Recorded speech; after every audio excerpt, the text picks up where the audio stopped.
आप सुन रहे हैं किसान तक पॉडकास्ट गुड़ की डली। हर सुबह एक मीठी बात। नमस्कार, मैं हूं संध्या बिष्ट और आज की मीठी बात जुड़ी है फसल के मुआवजे को लेकर। इस साल बेमौसम बारिश से किसानों की फसलों को भारी नुकसान हुआ है, जिसको देखते हुए हरियाणा सरकार ने बड़ा कदम उठाया है। हरियाणा के कृषि मंत्री कंवर पाल ने हाल ही में हुई ओलावृष्टि और बारिश से गेहूं की फसल के नुकसान का जायजा लिया। कृषि मंत्री ने किसानों से बात की और राजस्व विभाग के अधिकारियों को नुकसान का आकलन करने और किसानों को दावा दायर करने में मदद करने का निर्देश दिया। कृषि मंत्री ने कहा कि ओलावृष्टि से राज्य के कई हिस्सों में फसलें बर्बाद हुई और ताहरपुर गांव और आसपास के कुछ गांव में भी नुकसान की खबर है।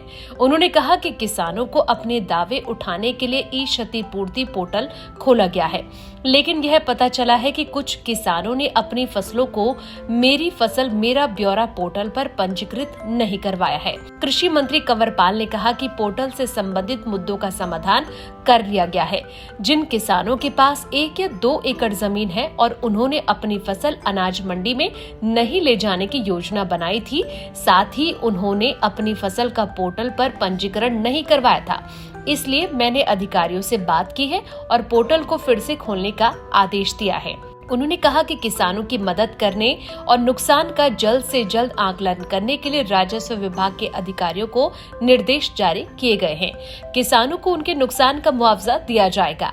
वहीं गेहूं खरीद सीजन के बारे में मंत्री ने कहा कि गेहूं की खरीद के लिए सभी इंतजाम किए गए हैं और यह सुनिश्चित किया जाएगा कि खरीद सीजन के दौरान किसानों को किसी भी तरह की असुविधा का सामना न करना पड़े। अधिकारियों से संपर्क करते रहेंगे तो कमीशन एजेंटों से संबंधित मुद्दों का भी समाधान किया जाएगा। खेती किसानी की उम्मीद भरी ऐसी और खबरों के लिए आप सुनते रहिए हमारा डेली पॉडकास्ट गुड़ की डली।